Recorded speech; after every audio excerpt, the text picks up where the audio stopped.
నమస్తే, welcome to Sunday special debate. Colour ఎక్కువ, content తక్కువ. ఇది బడ్జెట్పై వైసీపీ చేస్తున్నటువంటి ప్రచారం. మరి ఆంధ్రప్రదేశ్లో తాజాగా ప్రవేశపెట్టినటువంటి ఆర్థిక బడ్జెట్పై ఎందుకు వైసీపీ ఇంతలా ఏడుస్తోంది?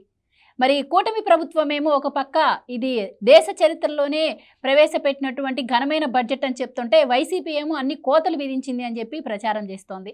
మరి జగన్మోహన్ రెడ్డి హయాంలోనే రాష్ట్ర వృద్ధి రేటు పెరిగిందని చెప్పడం కావచ్చు, ఇవన్నీ కూడా మరి ఎలా చూడొచ్చు? ఇక జగన్మోహన్ రెడ్డి హయాంలో ప్రవేశపెట్టినటువంటి బడ్జెట్ ఏ విధంగా ఉంది, అలాగే ఇప్పుడు కూటమి ప్రవేశపెట్టినటువంటి బడ్జెట్ గురించి మరిన్ని వివరాలు ఈరోజు డిబేట్లో చర్చిద్దాం. మనతో పాటు డిబేట్లో పార్టిసిపేట్ చేసేందుకు స్టూడియోలో ఉన్నారు సీనియర్ జర్నలిస్ట్ సత్యమూర్తి గారు. నమస్కారం సార్. నమస్కారం. సత్యమూర్తి గారు, కూటమి ప్రవేశపెట్టిన బడ్జెట్ పై రకరకాలుగా స్పందిస్తూ ఉన్నారు. సో ఓవరాల్ గా అయితే మరి ఈ బడ్జెట్ పైన మీ అభిప్రాయం ఎలా ఉంది? అంటే నా అభిప్రాయం చెప్పబోయే ముందర మీరు ఇంట్రడక్షన్లో చెప్పిన మాట మాత్రం కరెక్ట్. ఊరికి ఏడుస్తున్నారు వైసీపీ వాళ్ళు. మామూలుగా ఒక సామెత ఒకటి ఉంటుంది, మన అభివృద్ధి ఎట్లా ఉన్నదో చూడాలి అంటే మన శత్రువు మన మీద ఎట్లా ఏడుస్తున్నాడో చూడాలి, ఎట్లా విమర్శలు చేస్తున్నాడో చూడాలి. మన శత్రువు మనల్ని బండబూతులు తిడుతున్నాడు అనుకోండి, మనం డెఫినెట్గా మనం అభివృద్ధి చెందినట్టు లెక్క. అన్ని రకాలుగా, ఫైనాన్షియల్గా, సోషల్గా, అన్ని రకాలుగా మనం ఉన్నత స్థితిలో ఉంటే అప్పుడు వాడి ఏడుపు కూడా తీవ్ర స్థాయిలో ఉంటుంది. అది ఒక యాడిస్టిక్. సక్సెస్ఫుల్ పర్సన్స్ అందరూ కూడా దీన్ని ఫేస్ చేసి ఉంటారు. ఇప్పుడు మనం ఈ రాష్ట్ర బడ్జెట్ గురించి మనం చూస్తే వైసీపీ వాళ్ళ ఏడుపు మనం గేజ్ చేసుకుంటే, లెక్క వేసుకుంటే బడ్జెట్ ఎంత బ్రహ్మాండంగా ఉన్నదో మనకు అర్థమవుతుంది. ఆయన ఆర్థిక మంత్రిగా కూడా పనిచేశాడు, బుగ్గన రాజేంద్రనాథ్ రెడ్డి. అంటే అప్పట్లో పనిచేసిన మంత్రులు ఎవరికి శాఖలు పేర్లు గుర్తుండవు, కానీ ఈ మహానుభావుడిది గుర్తుంది. ఎందుకో తెలుసా? చాలా కరెక్ట్గా చెప్పారు. ప్రతి మంగళవారం ఒక చిప్ప పట్టుకొని రిజర్వ్ బ్యాంక్ దగ్గరికి వెళ్ళి ఆ గేట్ దగ్గర నిలబడి సెక్యూరిటీ బాండ్లో వేలం వేసి, సెక్యూరిటీ బాండ్లో వేలం వేయటం అంటే ఏంటో తెలుసా? తల తాకట్టు పెట్టడం. తల తాకట్టు పెట్టి అప్పు తీసుకొచ్చి జగన్మోహన్ రెడ్డి చేతిలో పెడితే జగన్మోహన్ రెడ్డి తన విలాసాలకు ఖర్చు పెట్టేవాడు. చాలామంది ఏమంటారంటే, చాలామంది ఏం అనుకుంటున్నారంటే, జగన్మోహన్ రెడ్డి అప్పు చేసినా ప్రజలకి పంచిపెట్టాడు కదా అని తప్పుడు ఆర్గ్యుమెంట్ చెప్తారు. జగన్మోహన్ రెడ్డి అప్పు చేసింది 14 లక్షల కోట్లు, పంచిపెట్టింది 3 లక్షల కోట్లు. మిగిలిన ఏం చేసాం? అందుకని నేను చెప్పే పాయింట్ ఏంటంటే, అప్పు చేసి కూడా చాలా పేదవారికి పంచిపెట్టారని చెప్పి కొంతమంది మేధావులు, అంటే వైసీపీ దగ్గర నుంచి పేమెంట్ అందుకునే మేధావులు ఇట్లా వక్రీకరించి చెప్తుంటారు. అప్పు చేసి కూడా నవరత్నాల్ని అమలు చేశాడండి. చాలా గొప్ప వ్యక్తి, హృదయం గొప్పగా ఉంది. హృదయం కాదు గొప్పగా ఉండాల్సింది. ఇక్కడ జరుగుతున్న పని ఏంటి? జగన్మోహన్ రెడ్డి టైంలో జరిగింది అది. ఇంకొకటి, ఆ బుగ్గన రాజేంద్రనాథ్ రెడ్డి చెప్తాడు, మా సమయంలో వృధా రేటు కరెక్ట్గా వచ్చింది, పదం కరెక్ట్గానే వచ్చింది. పొరపాటు చెప్పినా వృద్ధి రేటు అని చెప్పాల్సింది వృధా రేటు అని చెప్పా కదా, కరెక్ట్ వచ్చింది. వృద్ధి రేటు పెరిగిందని చెప్తాడు ఈ పెద్ద మనిషి. ఎక్కడ పెరిగింది చెప్పు? ఏ సెక్టార్లో పెరిగిందో చెప్పు? 3 సెక్టార్లు ఉంటాయి. 3 సెక్టార్లలో ఏ సెక్టార్లో పెరిగిందో ఈ బుగ్గన రాజేంద్రనాథ్ రెడ్డి చెప్పగలుగుతాడా? 1 industry sector, 2 agriculture sector, 3 service sector. ఈ 3 సెక్టార్ల నుంచి వచ్చే ఆదాయమే వృద్ధి రేటు. ఏం పెరిగింది బుగ్గన? ఇండస్ట్రియల్ గ్రోత్ రేట్ పెరిగిందా? అగ్రికల్చర్ గ్రోత్ రేట్ పెరిగిందా? సర్వీస్ సెక్టార్లో పెరిగిందా? చెప్పు. అసలు సర్వీస్ సెక్టార్ మీద, సర్వీస్ సెక్టార్లో ఏమొస్తాయి తెలుసా? టూరిజము, ఐటీ, ఇవన్నీ వస్తాయి. నువ్వు టూరిజం ఏమైనా డెవలప్ చేసావా? విశాఖపట్నంలో ఫ్లోటింగ్ బ్రిడ్జ్ అని పెడితే పెట్టిన రోజే కొట్టుకుపోయింది గంటకే. ఆ తర్వాత నువ్వు మళ్ళీ దాన్ని రిపేర్ చేయించే పని కూడా చేయలేకపోయావు. నువ్వు సర్వీస్ సెక్టార్ని ఏం పెంచుతావు? చంద్రబాబు నాయుడు విశాఖపట్నంలో మిలీనియం టవర్స్ అని ఒకటి కట్టించాడు. అందులో ఐటీ కంపెనీలను పెట్టించాడు. ఐటీ కంపెనీలు చెప్పా కదా నేను, సర్వీస్ సెక్టార్ కిందకు వస్తాయి. ఐటీ కంపెనీలన్నీ తరిమి కొట్టావు, సర్వీస్ సెక్టార్ పెంచలేకపోయావు. సర్వీస్ సెక్టార్ నుంచి నీకు గ్రోత్ రేట్ లేదు. అగ్రికల్చర్ క్రాప్ హాలిడే ఇచ్చారు. నువ్వు సాగుకి నీరు ఇవ్వకపోతే క్రాప్ హాలిడే వచ్చేసింది. రైతులు క్రాప్ హాలిడే ప్రకటించారు. అంటే నీ దౌర్భాగ్యం, నీ అసమర్థత. Industries growth rate. Amar Raja లాంటి కంపెనీని తరిమి కొట్టి నీ సజ్జల రామకృష్ణారెడ్డి వచ్చి వాళ్ళు వెళ్ళేది ఏంటంటే వాళ్ళు వెళ్ళకపోతే మేమే మెడపెట్టి గెంటుతాం అన్నాడు. మనం ఇండస్ట్రియల్ సెక్టార్లో గ్రోత్ రేట్ లేదు. నీ గ్రోత్ రేట్ ఎక్కడి నుంచి వచ్చింది? బుగ్గన రాజేంద్రనాథ్ రెడ్డి ఒకసారి చెప్పగలుగుతావా? నీ వృద్ధి రేట్ అంటాడు, తలసరి ఆదాయం అంటాడు. ఏం తలసరి ఆదాయం? తలసరి ఆదాయం అంటే ఏంటి? తలసరి ఆదాయం అంటే రాష్ట్ర ప్రభుత్వానికి పన్నుల ద్వారా వివిధ రకాలుగా వచ్చిన డబ్బులన్నీ కలిపి జనాభా మొత్తానికి డివైడ్ చేస్తే వచ్చేది తలసరి ఆదాయం. తలసరి ఆదాయము తెలంగాణలో 2,60,000 ఉందనుకోండి. అంటే తెలంగాణ భూభాగంలో నివసించే ప్రతి వ్యక్తి 2,60,000 సంపాదిస్తున్నాడని అర్థమా? కాదు కదా. ఓకే, తలసరి అప్పు అని లెక్క కడతారు. మొత్తం 1,70,000 తలసరి అప్పు ఉందనుకుందాం. అంటే నేను కట్టాలా తలసరి అప్పు 1,70,000? అక్కర్లేదు కదా. అది రాష్ట్ర అప్పుని జనాభా బట్టి భాగిస్తే వచ్చే ఫిగర్ అది. ఈ తేడా కూడా తెలియకుండా బుగ్గన రాజేంద్రనాథ్ రెడ్డి వచ్చి నేను పెన్షన్ ఇచ్చాను కాబట్టి తలసరి ఆదాయం పెరిగింది అంటాడు. అదేం ఆర్గ్యుమెంటో ఆర్థిక మంత్రికి ఎట్ట పనిచేసాడో నాకైతే అర్థం కావట్లేదు. నువ్వు పెన్షన్ ఇస్తే పెరిగేది తలసరి ఆదాయం కాదు, ఆ తలసరి ఇన్కమ్ కాదు, అసలు దానికి సంబంధం లేదు. ఈ బేసిక్ నేచర్, బేసిక్ స్ట్రక్చర్ కూడా తెలియకుండా ఈ బుగ్గన రాజేంద్రనాథ్ రెడ్డి మాట్లాడటం చూస్తే అతను ఎట్ట పనిచేశాడో ఏంటో, ఆర్థిక మంత్రి ఏంటో మనకు అర్థం కాదు. నువ్వు ఆర్థిక మంత్రిగా బుగ్గన రాజేంద్రనాథ్ రెడ్డి నువ్వు ప్రతి సంవత్సరం వార్షిక బడ్జెట్ ప్రవేశపెట్టావు కదా. నువ్వు ఏ రంగంలో అయినా సరే నువ్వు కేటాయించిన డబ్బులన్నీ ఖర్చు పెట్టావా? ఒకసారి చూసుకున్నావా? నీకు అసలు తెలుసా? ఇరిగేషన్ సెక్టార్కి 30,000 కోట్లు పెట్టాడు అనుకుందాం. అందులో జీతాలు ఒక 10,000 కోట్లు అయినాయి అనుకో. అంతే ఖర్చు పెట్టారు ఇక్కడ. అంటే జీతాలు ఇవ్వటం, అది కూడా ఆ జీతాలు కూడా 25వ తారీఖు ఏడ్చారు. అంటే నేను ఇటువంటి పదాలు ఎందుకు వాడుతున్నానంటే, సాధారణంగా జర్నలిస్ట్గా నేను అటువంటి పదాలు వాడకూడదు.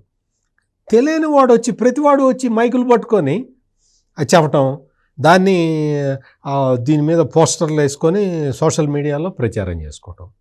ఏం చేస్తావు నువ్వు? అమరావతికి 6,000 కోట్లు పెట్టారు. మొత్తం రాష్ట్ర సంపద అంతా దోచి అమరావతిలో పెడుతున్నారు అంటారు. 6,000 కోట్లు కాదు, అక్కడ 22,000 కోట్లు పెడుతున్నారు. ఆ 22,000 కోట్లు మనవి కాదు, కేంద్రం ఇచ్చేవి చూపించారు. ఇక్కడ ఆ డబ్బులన్నీ కూడా ఎక్కడి నుంచి బారో చేసి తీసుకొస్తున్నామని కేంద్ర ఆర్థిక మంత్రి నిర్మలా సీతారామన్ ఈ బుగ్గన రాజేంద్రనాథ్ రెడ్డికి ఇంగ్లీషు రాదు, హిందీ రాదు కాబట్టి తెలుగులో చెప్పింది. ఎక్కడి నుంచి తెస్తున్నాము? ఈ రిపోర్టర్ ఒక రిపోర్టర్ అడిగాడు, మరి ఇదంతా రాష్ట్ర ప్రభుత్వం కట్టాల్సిన అప్పా అని అడిగాడు. నిర్మలా సీతారామన్ కేంద్ర బడ్జెట్ ప్రవేశపెట్టిన తర్వాత జరిగిన విలేకరుల సమావేశంలో మాట్లాడిన విషయాలు నేను చెప్తున్నాను ఇప్పుడు. ఆమె చెప్పింది ఏంటంటే, రాష్ట్ర ప్రభుత్వానికి సంబంధించిన అప్పు కాదు, మేము వివిధ బ్యాంకుల నుంచి, వివిధ ఫైనాన్సర్స్ నుంచి మేము అప్పు తీసుకొచ్చి ఆంధ్రప్రదేశ్ చితికిపోయింది కాబట్టి దానికి రాజధాని కూడా లేకుండా జగన్మోహన్ రెడ్డి తగలబెట్టాడు కాబట్టి దాని నిర్మాణం కోసం మేము చేస్తున్న ఆర్థిక సహాయం అని క్లియర్ కట్గా చెబితే, ఇప్పుడు వచ్చి ఈ జగన్మోహన్ రెడ్డి సోషల్ మీడియా అంతా దోచుకొచ్చి అమరావతిలో పెడుతున్నారని ఒక తప్పుడు ప్రచారాన్ని చేస్తున్నారు. బడ్జెట్లో పెట్టిన 6,000 కోట్ల రూపాయలు అమరావతి హెడ్ కింద పెట్టినవి ఏంటి అంటే, 33,000 ఎకరాలని రైతులు నిస్వార్థంగా రాష్ట్ర ప్రభుత్వానికి అప్పగించారు కాబట్టి వాళ్ళకి కౌలు డబ్బులు ప్లస్ కౌలు రైతులకి ఇచ్చే ఆర్థిక సహాయం, ఇటువంటి ఖర్చుల కోసం 6,000 కోట్ల రూపాయలు ఖర్చు పెడుతున్నారు. అమరావతికి ఇచ్చిన అవి తప్ప రాష్ట్ర సంపద అంతా దోచి అమరావతిలో పెడుతున్నారని ఏడుస్తూనే ఉంటారు వీళ్ళు పొద్దున్న లేచిన దగ్గర. జగన్మోహన్ రెడ్డి ఎగ్గొట్టినవి తీర్చడానికి అట్లా తీసుకొచ్చి పెడితే నీకు సంపద అంతా దోచి అమరావతిలో ఈ వీళ్ళకి అర్థం కాని విషయం ఏంటంటే రాష్ట్రం మొత్తానికి సంపద సృష్టించే ఒక మెషిన్ లాగా అమరావతి ఉంటుంది. Amaravati is a self financing capital. మీరు ఇల్లు కట్టుకోవాలనుకోండి, మీ ఇల్లుని ఎట్ట కట్టుకుంటారు? మీరు ఎక్కడో బ్యాంకులు లోన్ తెచ్చుకుంటారు, మీ దగ్గర డబ్బులు ఉంటే కొనుక్కుంటారు, లేదు ఏదైనా పొలం అమ్మి తెచ్చుకొని ఇల్లు కట్టించుకుంటారు. ఎట్లయినా సరే మీ ఇల్లు మీరే కట్టుకోవాలి. మీ ఇల్లు నేను కట్టివ్వను కదా. అట్లాగే రాష్ట్ర ప్రభుత్వానికి గవర్నమెంట్ ఆఫీసులు ఉండాలి. గవర్నమెంట్ ఆఫీసులు ఎవరు కట్టాలి? గవర్నమెంటే కట్టుకోవాలి కదా. దానికి డబ్బులు అడుగుతున్నారు అంతే తప్ప అమరావతిలో ప్రతి బిల్డింగ్ని గవర్నమెంట్ కట్టి ఇవ్వదు. అది తెలుసుకోవాలి. అసలు వీళ్ళకి ఏమి అవగాహన లేదు, కనీస జ్ఞానం లేదు. ఓ రాష్ట్రము ఒక సమగ్ర అభివృద్ధి అనే కాన్సెప్ట్ తెలియదు. వీళ్ళందరూ వచ్చి మాట్లాడుతున్నారు. ఇంకొకటి, రాష్ట్ర ప్రభుత్వం అప్పు చేసి, చంద్రబాబు నాయుడు ప్రభుత్వం 1,50,000 కోట్లు ఇప్పటికి అప్పు చేసింది అంటున్నారు. అసలు వీళ్ళకి తెలియని విషయం ఏంటంటే వీళ్ళ దరిద్రాన్ని వదిలించి ఇప్పుడు ప్రస్తుత ఆర్థిక మంత్రి పయ్యావుల కేశవ్ ఏ రోజున కూడా రిజర్వ్ బ్యాంక్ దగ్గరికి వెళ్ళలేదు, తల తాకట్టు పెట్టి అప్పు తేవట్లేదు. మొత్తం తీసుకొచ్చింది 44,000 కోట్లు 9 నెలల కాలంలో. అది కూడా చంద్రబాబు నాయుడు అప్పు తెచ్చాడు అంటే అందులో దాదాపుగా 50% క్యాపిటల్ ఎక్స్పెండిచర్కి పెడతాడు. అంటే అప్పు తీసుకొచ్చి పప్పు బెల్లాల్లాగా తినే జగన్మోహన్ రెడ్డి లాగా కాదు, అప్పు తీసుకొచ్చి స్థిరాస్తులు ఏర్పాటు చేసే ఒక ప్రధానమైన ప్రక్రియని చంద్రబాబు నాయుడు సమర్థవంతంగా చేయగలుగుతాడు. అది ఇక్కడ జరుగుతున్నది. క్యాపిటల్ మూలధన వ్యయాన్ని పెంచటానికి చంద్రబాబు నాయుడు ప్రయత్నం చేస్తున్నాడు. మూలధన వ్యయాన్ని మొత్తాన్ని సర్వనాశనం చేసి ఈశాన్య రాష్ట్రాల కన్నా తక్కువ ఖర్చు పెట్టిన ఘనుడు జగన్మోహన్ రెడ్డి. ఈ తేడాలన్నీ కూడా తెలిసిన వాళ్ళుగా కొంచెం మాకు ఆవేదన ఉంటుంది వీళ్ళు చేసే ఆరోపణలు చూస్తే. అంతే తప్ప ఈ ఏడుపుని నువ్వు ఆపక్కర్లేదు, నువ్వు కంటిన్యూ చేయి. నువ్వు ఎంత ఏడిస్తే రాష్ట్ర ప్రభుత్వానికి అంత మేలు జరుగుతున్నట్టుగా ప్రజలందరూ కూడా భావిస్తున్నారు. 9,600 కోట్లు పెట్టారు, ఏడుస్తారు వీళ్ళు. అంటే ఇక్కడ ఒకటి అండి, అంటే కేటాయించిన ఆల్రెడీ అలోకేట్ చేసిన వాటికేమో కోత పెట్టారు అంటున్నారు. అసలు కేటాయింపులు జరగనివి కొన్ని ఉన్నాయి అంటున్నారు. సీనియర్ నాయకుడు, సీనియర్ మోస్ట్ అని చెప్తారు కదా, మరి సూపర్ 6లో ఇచ్చిన హామీల్లో 2-3 ఎందుకు కేటాయించలేదు అని చెప్పి వాళ్ళు అడుగుతున్నారు. ఏది ఇంప్లిమెంట్ కాదు, తల్లికి వందనం కూడా ఇచ్చేస్తున్నారు కదా, అనౌన్స్ చేశారు కదా. నిరుద్యోగ భృతి ఊసేలేదు, నిరుద్యోగులకు అన్యాయం చేశారు అని చెప్పి మాట్లాడుతూ ఉన్నారు.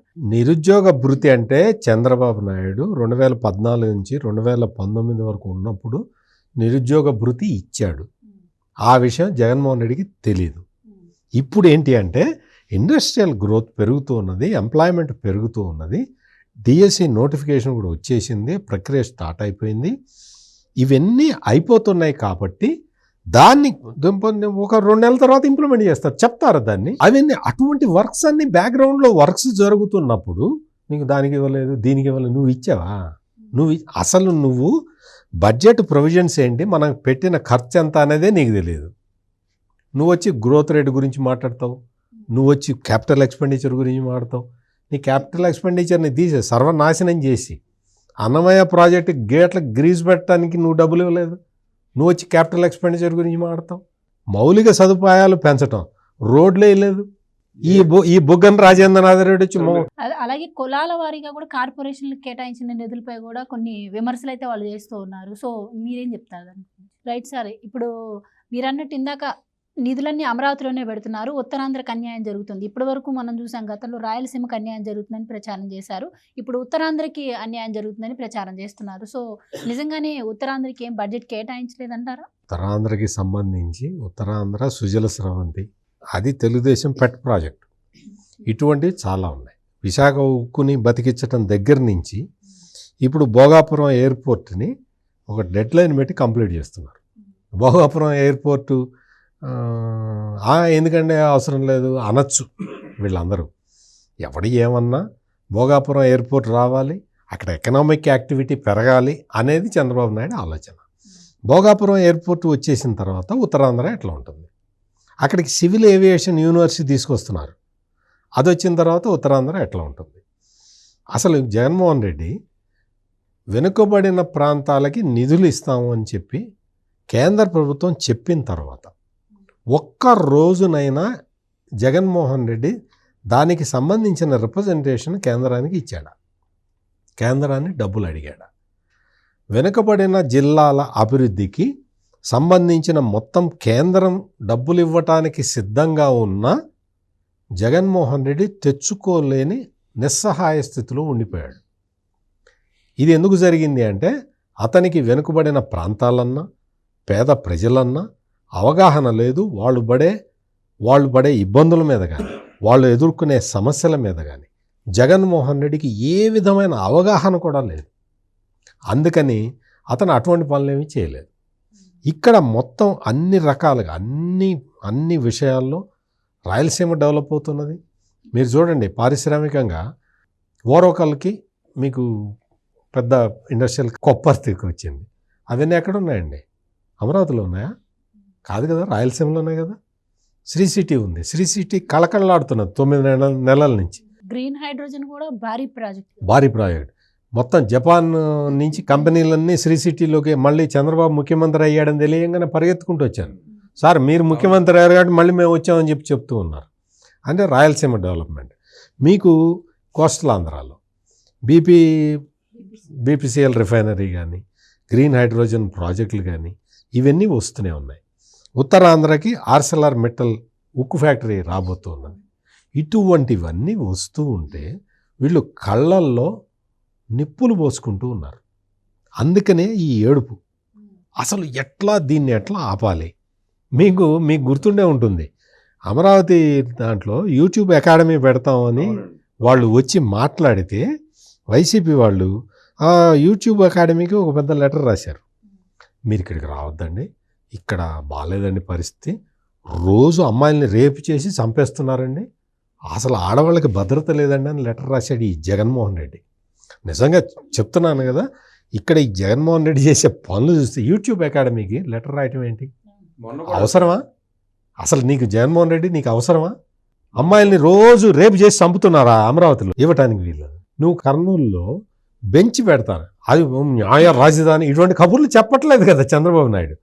హైకోర్టులో బెంచ్ పెట్టాలి, అది ఎప్పటి నుంచో ఉన్న డిమాండ్. ఆ డిమాండ్ని ఫుల్ఫిల్ చేయటానికి ప్రయత్నం చేస్తే అడ్డుపట్టమే కాకుండా రాయలసీమలో కొంతమంది మేధావులు ఉన్నారు. ఆ మేధావులందరూ కూడా వాళ్ళు ఏం చెబుతారంటే, ఈ రాయలసీమలో బెంచ్ వస్తే సరిపోతుందా అంటాడు. మరి న్యాయ రాజధాని వస్తే సరిపోతుందా?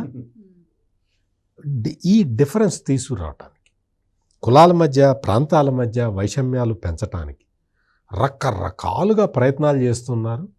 కానీ కుదరట్లేదు. ప్రజలందరూ సంతోషంగా ఉన్నారు.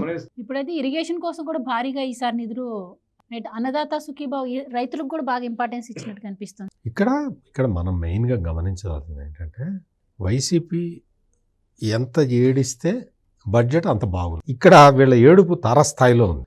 సోషల్ మీడియాలో అంతా విష ప్రచారం, మొత్తం అసలు ఏమీ లేదు. కొంచెం చూడు అక్కడ ఏం జరుగుతున్నదో. నీకు బుగ్గన రాజేంద్రనాథ్ రెడ్డికి అసలు బడ్జెట్ ఎట్లా ఉంటుందో తెలియని వ్యక్తి ఆర్థిక మంత్రిగా ఉండి, ఆర్థిక మంత్రి కావటానికి ముందు పిఎస్సి చైర్మన్గా పనిచేశాడు, పబ్లిక్ అకౌంట్స్ కమిటీకి చైర్మన్గా పనిచేశాడు. అంటే అది అపోజిషన్కి ఇస్తారు. అట్లా బుగ్గన రాజేంద్రనాథ్ రెడ్డి ఆ పని కూడా చేశాడు. ఆ పని చేసిన వ్యక్తి ఆర్థిక మంత్రి అయిన తర్వాత ఎంతో బాధ్యతగా ఉండాలి. ఈ రోజున పయ్యావుల కేశవ్ తెలుగుదేశం పార్టీ ప్రతిపక్షంలో ఉన్నప్పుడు పిఎస్సి చైర్మన్గా పనిచేశాడు. పిఎస్సి చైర్మన్గా పనిచేసిన బుగ్గన రాజేంద్రనాథ్ రెడ్డి ఏ లెక్కలు అడిగినా ఆనాటి తెలుగుదేశం ప్రభుత్వం ఇచ్చింది. పయ్యావుల కేశవ్ పిఎస్సి చైర్మన్గా ఉన్నప్పుడు ఏది అడిగినా కానీ సైలెంట్. ఏ లెక్క ఇది ఏమైందండి? సైలెంట్. ఇది ఎట్లా ఖర్చు పెట్టారండి? సైలెన్స్. కాగ్ కూడా వీళ్ళు రిపోర్ట్ ఇవ్వలేదు. కాంప్ట్రోలర్ ఆఫ్ ఆడిటర్ జనరల్ ఉంటుంది, మొత్తం దేశంలో ఉన్న అన్ని రాష్ట్ర ప్రభుత్వాలు ఎట్లా ఖర్చు పెడుతున్నాయో వేసే ఒక నిఘా సంస్థ కాగ్ అంటారు. ఆ కాగ్ కూడా లెక్కలు ఇవ్వని అసమర్థుడు ఈ బుగ్గన రాజేంద్రనాథ్ రెడ్డి. ఇప్పుడు ఈ బుగ్గన రాజేంద్రనాథ్ రెడ్డి వచ్చి బడ్జెట్ బాగలేదంటే నువ్వు బాగా చేసావా? నీకుందా అసలు? నీకు తెలుసా? నువ్వు ఏ రోజునైనా నువ్వు నిర్మలా సీతారామన్ని కలిసి కాళ్ళకి దండం పెట్టి అమ్మా అప్పిచ్చమ్మా అమ్మా పిప్పి ఈ మాట తప్ప ఇంకోటి అడిగా. ఒక సందర్భంలో నిర్మలా సీతారామన్ ఏమైనా నీకు వేరే పని లేదా, ఎప్పుడు పొద్దుగులు నా ఛాంబర్కి వస్తావు అప్పు అడుగుతావు, ఏ రాష్ట్రం అని అడిగింది. అంటే అంత దారుణంగా అంత అసహ్యంగా ఈ జగన్మోహన్ రెడ్డి మంత్రుల్ని కేంద్రం ఛేదరించుకున్నది. అటువంటి పరిస్థితుల్లో ఉన్న వీళ్ళందరూ ఇప్పుడు వచ్చి బడ్జెట్ బాగలేదు అంటే నువ్వు ఎంత బాగా ఏడిస్తే బడ్జెట్ అంత బాగున్నట్టు లెక్క. Right sir, thank you so much sir. నమస్కారం. ఇది వాళ్ళ డిబేట్. మరో డిబేట్తో మళ్ళీ కలుద్దాం. Keep watching.